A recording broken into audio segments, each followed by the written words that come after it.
call this meeting to order. Would you all please rise and join me in the Pledge of Allegiance?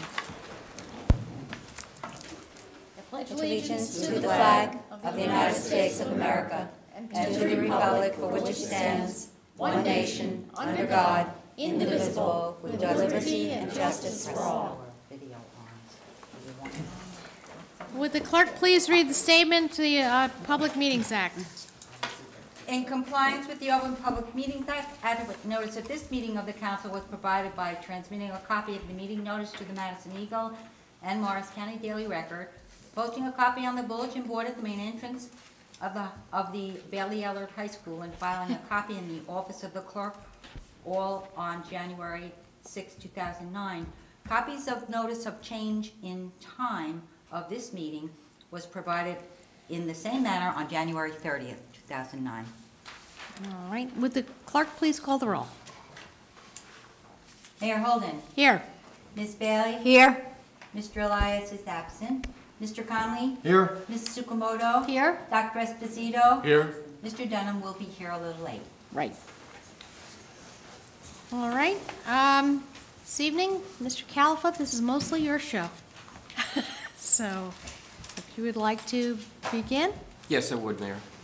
And I will begin with reporting. Oh, okay. Go ahead. I'm sorry. Mrs. Tsukamoto, I guess, wanted to introduce you and what we're doing, so I'm sorry. That's right. I just want to give a little background, if I may. Please. Okay. Well, at first, I want to thank you, everybody, for being here this evening. If you look at your property tax bill, it consists of county taxes for 2008, that's approximately 16%, school taxes, that's approximately 60%, and municipal portion of your property taxes, only 23% in 2008. These budget work sessions, we're here to discuss the municipal portion only for your property taxes. Okay, I just wanted to put some perspective into what we're talking about. And this is the first of the 5 scheduled meetings that we have.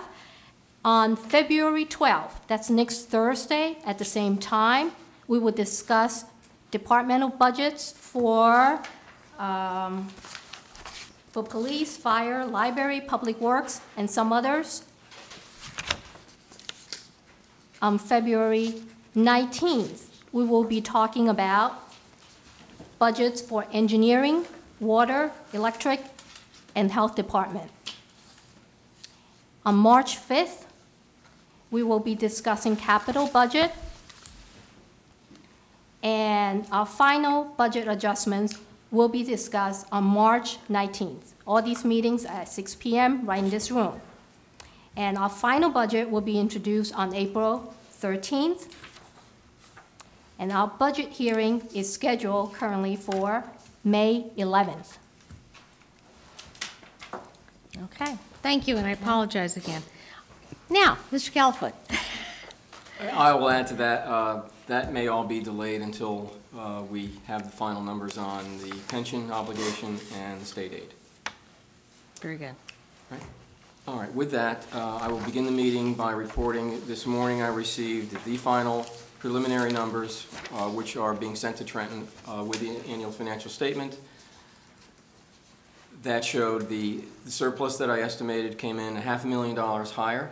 Property tax collections were higher, as well as sale of parking spaces.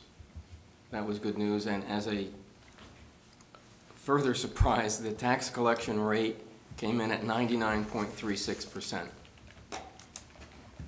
That was quite an achievement, which was higher than last year and higher than the previous year.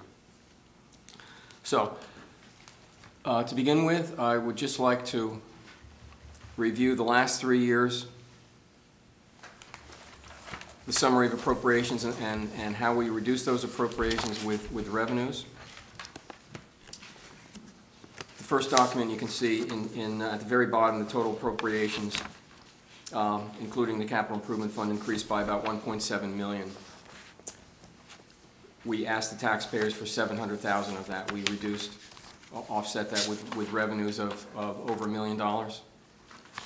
And as you can see, The big pieces were the increase in surplus of $500,000. Once again, municipal sources were up 60 grand and electric surplus 70,000. So recurring revenues, those recurring revenues were up 630,000, and then the other one was a non-recurring revenue of sale of property of 505,000.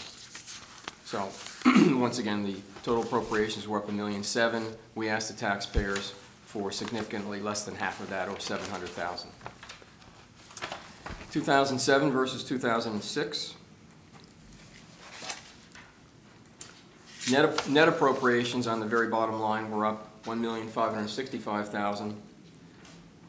However, recurring appropriations were up over $2 million because of the reduction of the sale of property of $505,000. So really, we were up over $2 million. We asked the taxpayers for $1.4 million.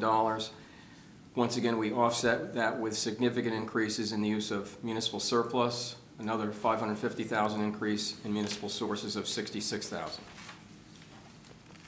And last year, the net appropriations were up $1.2 million, $1,165,000. Actually, they're up over $1.3 million when you factor in the reduction in the emergency appropriations. And once again, we asked the property taxpayers for less than half of that. The property tax increase was $558,000.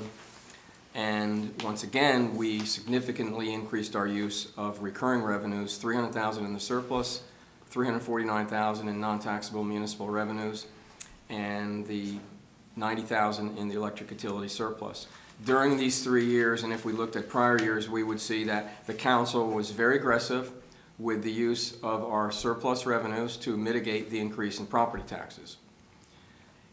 At this point now, we've come to a point where it's difficult to increase the municipal surplus, the electric utility surplus, the water surplus, and the non-taxable municipal revenues.